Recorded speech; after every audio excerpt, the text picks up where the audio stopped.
Good afternoon and welcome to the 3 o'clock session here. Going to go ahead and get this kicked off. So I'm going to be reviewing probably the most sexy information security discipline, that's risk management. So introduce myself. I've been in the Tulsa area for about 4 years now, working at the Bank of Oklahoma. Have experience in both banking, healthcare, and then before that I spent a considerable amount of time doing small business network consulting up in Alaska after I got out of the Army.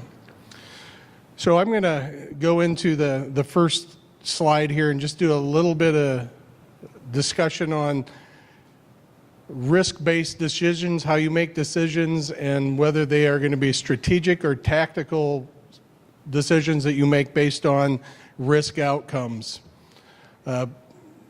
Just a few questions for the audience. How many people out here are in management positions? Raise your hand. What's the general size of the organizations you're working for? Is it less than 1,000 employees? Anybody in larger organizations with more than 5,000 employees? So, do the majority of your organizations have a well thought out information security strategy? Anybody willing to offer up any feedback on that? Mine doesn't. Starting to develop it. So I'm going to try to go through how you can make both strategic decisions and then also tactical decisions based on risk. Some of the strategic ones are going to be around your budget. How do I create a budget to look for opportunities to introduce new technologies? Do I need visibility into cloud applications? What drives me into purchasing a tool? Do I go to a conference and all the vendors tell me they've got the greatest? Do I make my purchasing decisions based on that? User groups, recommendations from peers, or do I make a risk-based decision based on threats, existing controls, and where there might be gaps?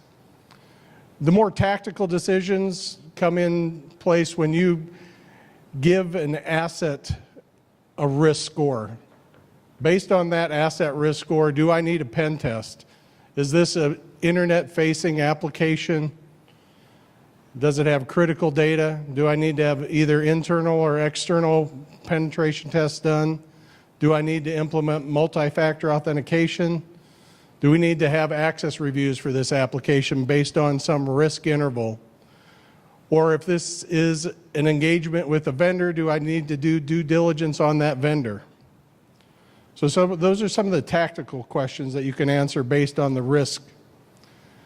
So some of the gates that risk enters your organization that I've found are through new products and services that are introduced. And I'm lucky to work in an organization that has some pretty good pipelines through the vendor management and the project management that we can interject security within these existing processes. So within the vendor management process, we can look to vet new vendors, project management, any new projects or major changes in systems will be coming through that project management pipeline. Other places that are more operational are change controls and smaller projects that might come through a request system. And then the places that we don't have visibility are some of the shadow IT. How do we assess the risk in shadow IT? Use of cloud services that might not be coming through our procurement channels, put on a corporate card. So some things that don't even come through the general accounting where you would have some accountability for a budget. We're looking at tools, cloud access security broker, visibility in web and proxy logs to try to identify those shadow IT processes. So risk management 101 is first you need to assign an inherent risk value to whatever you are evaluating. The examples that are going to come later are going to be an asset value inherent risk score. Do you have a system right now? Do you have an information security classification system where you can categorize your assets? If you don't have one, you can look at FIPS 199. If you are in the government sector, you probably already are using FIPS 199, which is going to give you confidentiality, integrity, and availability impact level at a high, medium, or low. And then it will use a high watermark. If you have high in any of those categories, you would apply controls based on that high watermark. We have used a custom risk profile that combines the data elements, the volume of data, and the position. The industry that I represent is very heavily into protecting customer information. The places that you come from, it might be employee data, intellectual property, or it might be an availability where you're in manufacturing and you need to have the systems up and available 99.999, so your information security is really driven around the productivity and availability. So the second part of the risk equation is what controls do I have in place to help mitigate that risk, to lower that risk level? Some places, if you are just starting out, you can look at control frameworks to give your organization a better head start on developing a risk and control matrix. So the NIST 800.53 and the cybersecurity framework, different sets of ISO 27001, 2, 3, and then the SANS, critical security controls. Those are good frameworks to borrow from when you create your own control framework. So once you've identified the controls that you are going to document and apply as mitigations, you have to figure out how you're going to assign effectiveness. So the risk management, we really want to take away a lot of the subjectivity and introduce math. So there's going to be some math later in this. So I hope everybody's willing to count by multiples of 5s with me. So we look at the design of a control and using the CMMI, how mature is that control? Is it really a non-existent from a 0? Is it ad hoc? Or is it at that really high 5 where you have a control that you're gathering metrics on and you're basing your process improvements on those metrics you're collecting? Second part is the metrics and KRIs that you use to see whether that control is effective or not. So once you've established your inherent risk, you've used your controls to help mitigate that risk, you can come up with a residual risk based on the different layered controls that you've applied to help lower that risk. So one of the first steps that I mentioned is evaluating the risk. What is that inherent risk? And like I said, in our process, we are very data-centric. We are looking at what type of data we are trying to protect. So is it customer protected PII? NPFI is non-public financial information, account numbers. PHI, protected health information. Are you in a HIPAA or high-tech regulated industry? PCI data. Employee data. Or is it something more just along the lines of company confidential or proprietary intellectual property? And what's the volume of data? If there was a breach, what is going to be the impact due to the volume of records? So Ponymon comes out with the value of a breached record yearly, and we've kind of settled in around that $150 hard cost for a single record. It's going to cost in making the customer whole, coming up with any direct cost related to the breach of that data. So we use that to extrapolate out if we have a system with customer data that has X number of records times $150, that's going to be the direct cost of a breach for that. And we use that in the math later on. And how does the position of the data affect your risk score on that inherent? Is it directly exposed to the internet? Is it internal in unstructured? Is it internal in database, internal in a web app? All those things factor into the probability that that data is going to be a victim of a compromise. Other things you need to do to evaluate the risk are we outsourcing specific critical business processes, or are we bringing in professional staff to help augment our existing workforce? So on to that control development, there's kind of a 3 lines of defense model that's being circulated amongst a lot of COSO-bound companies. So the first line of defense is that control or process performer. So within this life cycle, you need to develop a control catalog. Earlier, I had a couple references. If you do not have an existing control catalog, you can look to the NIST, ISO, to come up with a list of controls. And these can range from, I have firewalls, I have virus software, I have data loss prevention, I use encryption, to more personnel security controls. I do background and hiring checks, I have NDAs, and I have confidentiality agreements. So once I've identified those controls, people are performing those controls, we want to test them to see if they're effective. So the second line of defense is an independent risk management view of this. And these might be self-assessments based on questionnaires, it might be observation of configurations, and it could be the threat modeling, which is what I'm going to go through in the second part of this presentation. And then the third line of defense is independent audit or independent security assessments. And there are many different flavors of audits. The American Association of CPAs has SOC 1s, SOC 2s, SOC 3s. And if you are familiar with these audit reports, you will know that you want as much as possible to get a type 2, where you have the listing of the controls that have been tested and the results of those, not just the opinion of the auditor.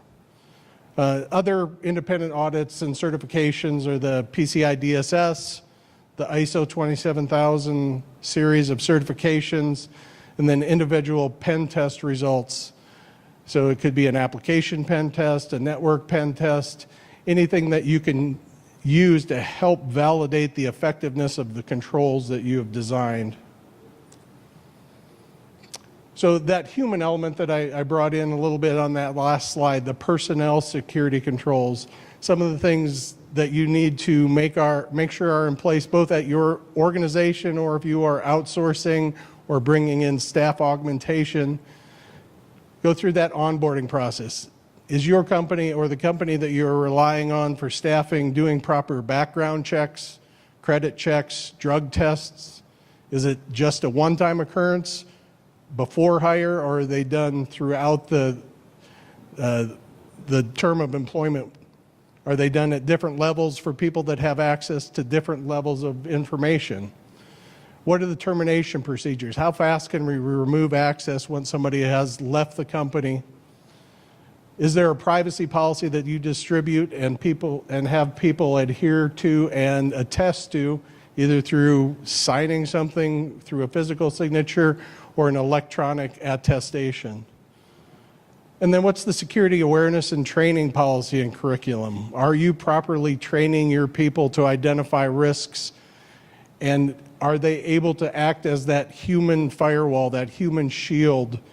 We all know that the primary vector of attack is coming through social engineering. How well can we educate our employees to be that boundary control? Because the boundary control is not a firewall anymore. The boundary control is somebody in a browser or somebody in their email application.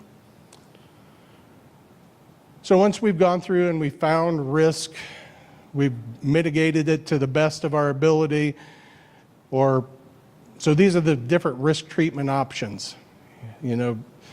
When you look at doing something that has business value, you look at what is the value of that service or product in relation to the risk. So I've identified risk. What can I do with it? Can I mitigate it? Do I have direct mitigating controls or compensating controls that can help reduce that risk to a level that is acceptable? Is the risk owner just willing to accept certain risk? You know, if that business value is going to result in an income stream of millions of dollars per month, I might be willing to accept a higher level of risk than I would if that was a very small portion of the total company revenue stream. And then I can transfer the risk. I can buy insurance. And the insurance usually comes in two different flavors. There's an error and omissions policy that covers you from your people doing dumb things. So if you have somebody working in, say, a wire room, and they are not following their procedures that they should be, that's a human error, and you would have a policy, your errors and omissions policy should help you cover that loss exposure. Or a cyber liability policy would be that breach. If you are, well, there are certain, as with any insurance, you need to go through a pre-screening process. To get cyber liability insurance, you need to prove that you do have certain controls in place, and they will reimburse you for any losses due to a breach. Just a quick slide here if you have a lot of third-party contracts. Here are some of the clauses that you need to make sure are in your third-party and vendor contracts. You know, the indemnification and limitation of liability. You know, what is a material breach due to an information security control failure? So if I am hosting data with X company, you know, within that contract, how can I get out of that contract if they fail to meet their obligations that they have, that we are setting here within these clauses? You know, privacy and confidentiality, adherence to any regulatory guidance that you might have as a company. Here, the examples I've used are GLBA, HIPAA, PCI-DSS. If you are in other industries, you may have some that I am not aware of.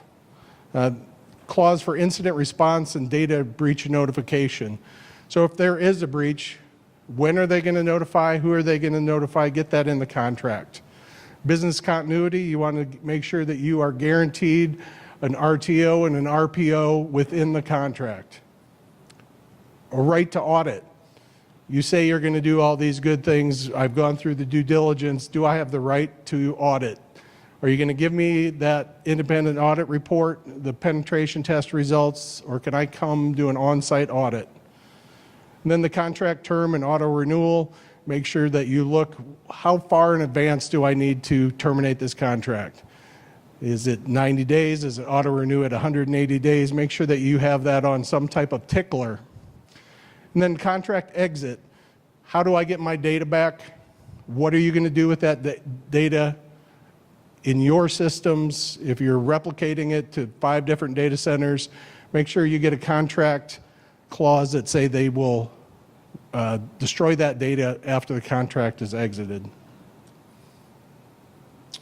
So the second part of the talk is going to use a methodology that's roughly based on the Carnegie Mellon Octave Allegro information security risk assessment methodology.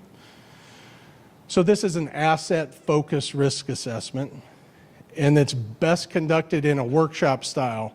So rather than having your security and risk management people sit in a room and try to figure out what the biggest threats are for the business, invite the lines of business, invite the relationship managers to sit in a workshop style to talk it out, to vet their ideas on what risk is. So the actual Octave Allegro is in 4 phases. I added a 5th phase in the presentation just to talk about how you use the results to drive your strategy discussions. So the first phase is you need to develop a risk measurement criteria. You might have an existing enterprise risk management program that is going to make that easy for you. Anybody in the audience have enterprise risk management in their organization that already has a risk methodology, assessment scales developed? A little bit. So if you don't have one, some of the things to take into consideration is, what are you going to use that risk scale? Traditionally, low, moderate, high, a 3-point scale. We chose to use a 5-point scale, going from very low to very high. You can name them however you want. So if you have a high likelihood and a high impact, that highest inherent risk score is going to be a 25. And then the control score. So to come up with your residual risk ratings, you're going to have some way to reduce the risk through these controls in your math. So within this specific risk assessment, we chose to use two factors, the design and effectiveness, to come up with a 25-point scale that we then brought back down to a 5-point scale. I'll walk through that a little bit. It gets a little bit confusing, but information security is all about layers. So you're not going to have a single control that really mitigates all the risk. So during your scenario analysis, you need to look at the different layers of controls. You might have one control that's very effective, one that is not effective at all, but the aggregate layered controls should give you a better feeling in the end that I really know what my risk is, the residual risk to a specific scenario. So the high water mark here is a very well designed and highly effective, being that 25.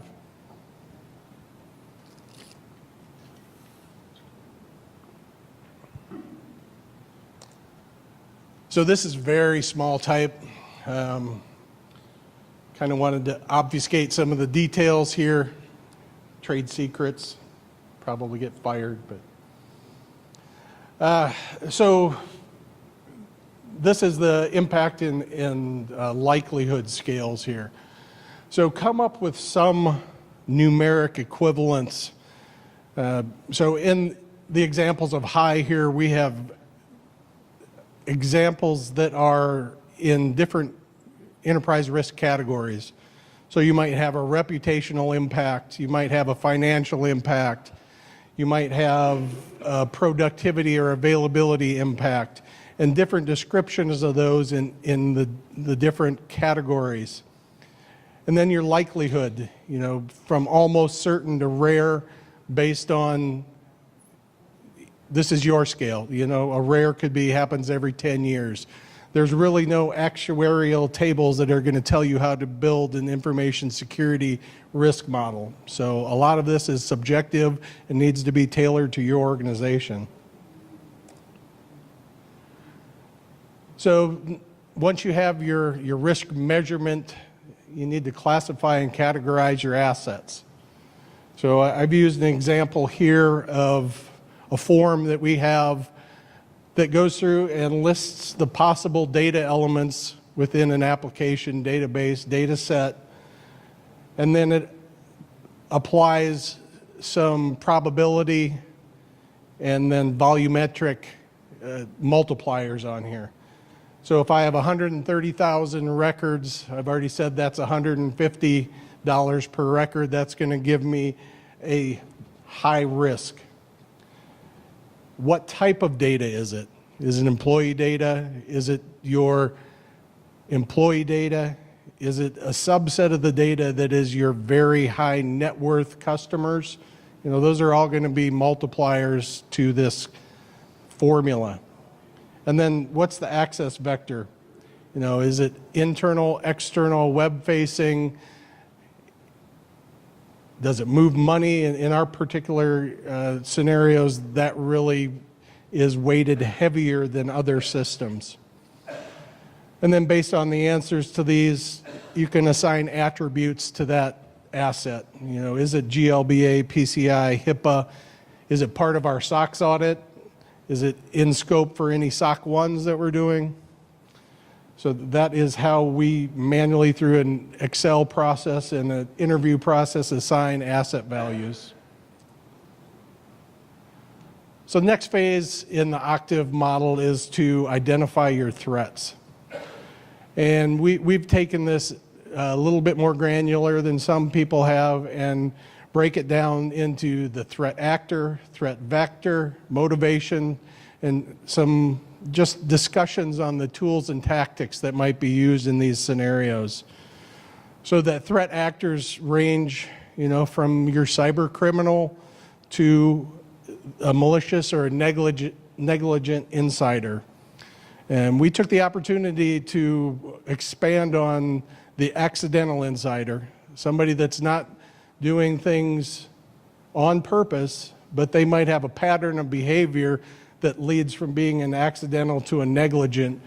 And you're going to treat that negligent insider a little bit differently. There might be some type of penalty at a certain point that you have consequences that could be up into termination from employment.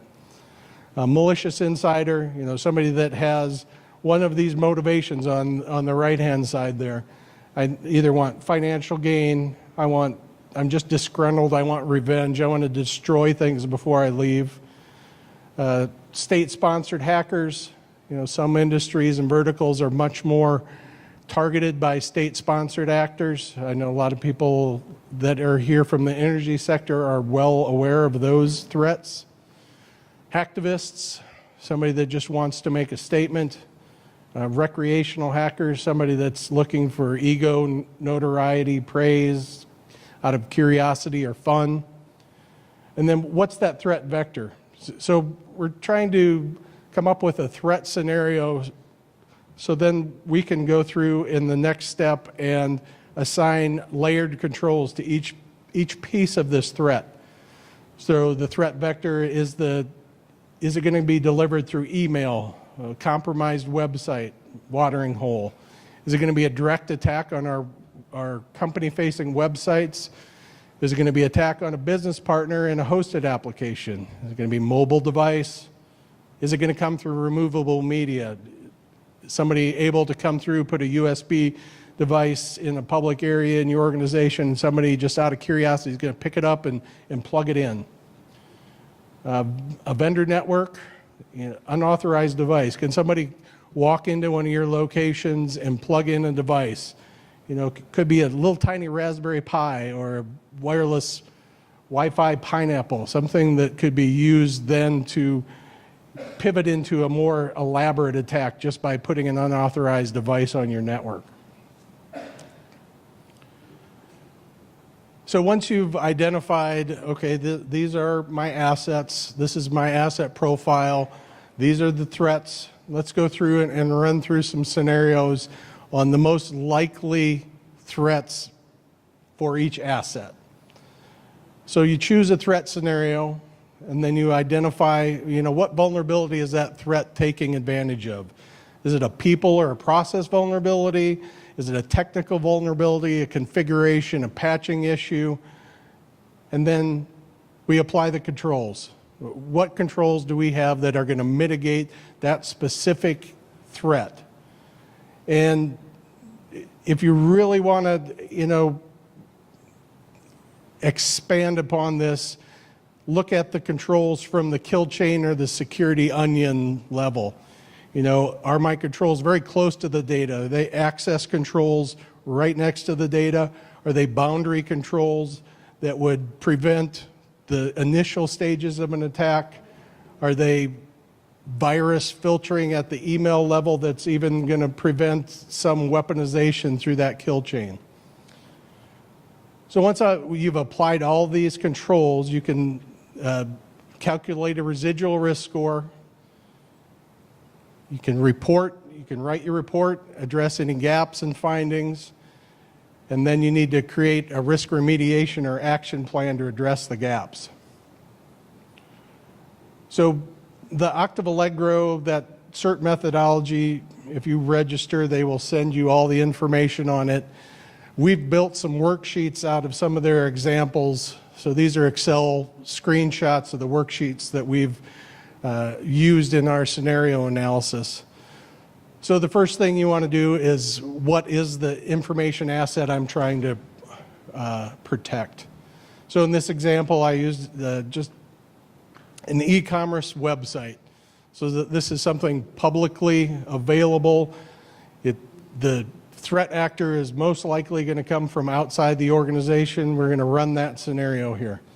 The area of concern that we're looking at is unauthorized internet intrusion due to application vulnerabilities. Cyber criminal is going to be the actor. The vector is going to be that company website. Their motive is going to be financial gain. And the potential outcome to this is going to be many things. It can range from, an interruption of service, denial of service, the modification of data, stealing data, destruction of data. And what's the probability that this is going to happen?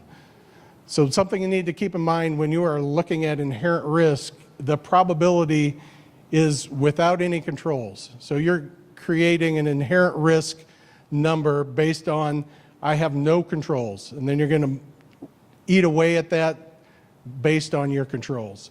So the probability that somebody is going to try to hack and compromise a public website is almost certain. We know that once you put a node up on the internet, that it's going to be scanned within seconds, and it's going to be scanned continually by multiple threat actors and internal threat gathering sources. So this goes through the first part of the scenario. So we've come up with our threat scenario here and what the potential impact could be, or the outcome. Here's where you sit down with the line of business and you say, what are the actual impacts going to be if this happens? What's the reputational risk going to be if our e-commerce site is hacked? We lose a lot of credit card numbers. It's unavailable for hours or days. Is this going to be in the news for a week? Is it going to be in the national news? What's the reputational impact to our company? The financial risk, are we going to lose income because this asset is unavailable? Privacy risk, how many records could be breached in this? On through productivity and legal and regulatory risk. Are we going to get legal class action lawsuits? Is that a likely outcome to this? So we've used a high water mark here. So if we have a 5 in any of the risk categories, that is going to be our impact score.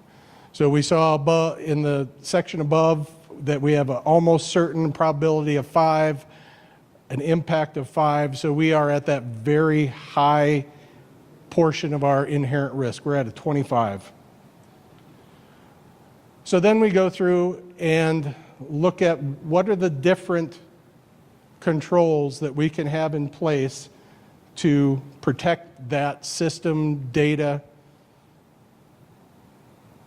And in a separate, so we've gone through a process to say, okay, the controls are effective to what level? Again, that was that design times effectiveness on a 25-point scale.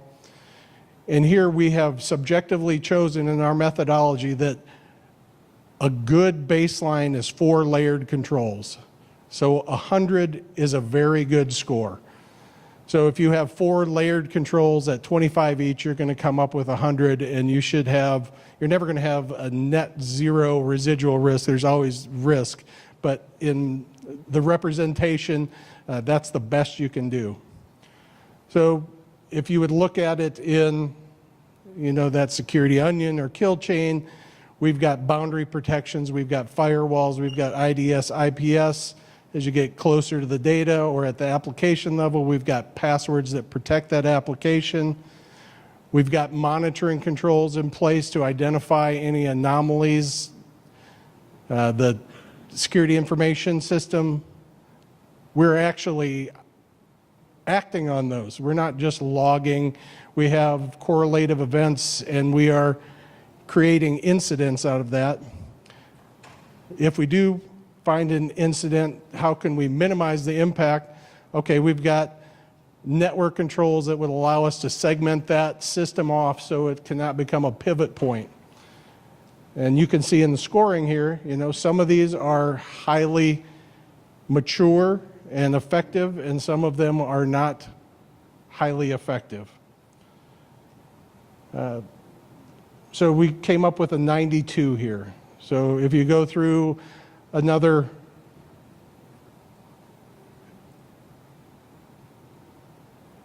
so the inherent risk score was a 25, the control effectiveness was a 5. So we took that 92 out of 100 and put it on a 5-point scale. That was a 5, very effective. So this scenario, we have highly effective controls, high inherent risk. So in our process, we divide that inherent risk score by the control effectiveness. So we took the 25 divided by 5, so we have a residual risk score of 5. And if you look in the heat map here, this is not a linear distribution. We've altered the distribution of these across low, moderately high, moderately low, and high to come up with what we feel is the best representation risk for our organization. So we're at a 5. That comes in, in that moderate range, moderately low. So even though we said we have a 25 and a 25, we've used the nonlinearness of this to say that it's going to be very difficult to eliminate all risk.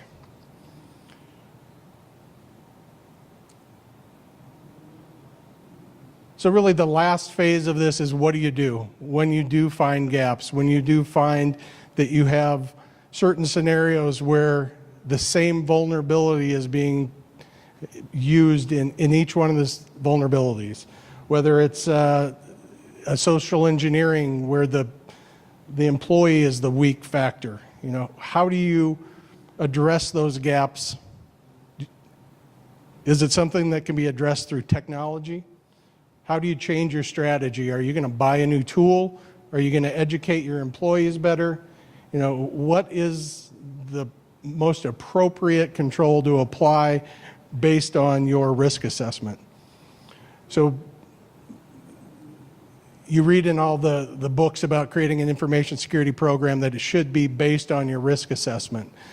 And I think a lot of people skip over the risk assessment, not only in information security and their business continuity. They might not do a proper business impact analysis, and everybody thinks that their business process is more important, and you end up with a ton of high risk and a ton of highly available systems, and you're spending a lot of money. So hopefully this approach will help you develop a better rationalization of how you're going to spend your money, how you're going to allocate your people, and how you can evolve your strategy ongoing. So risk assessment's not a single thing done in a single point in time. You should at least do them annually or when there are significant changes that occur. And then also, as you find, if you have a roadmap and a strategy, if you find that there are gaps, are they covered in your near term?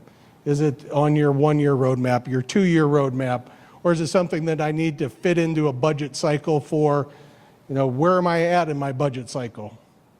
Make sure that you try to time that risk assessment so you can get the results in time so you can get something into that next budget cycle. So if you need to have all your budget planning done by end of or middle of third quarter, don't do your risk assessment in the fourth quarter, because then you're going to go a whole budget cycle before you can pay for anything new. I think I'm about out of time here, and at the end of my presentation, first time going through this specific presentation, so I'm pretty happy on the timing. Opening up for questions, comments. If not, enjoy the rest of the afternoon. Thank you.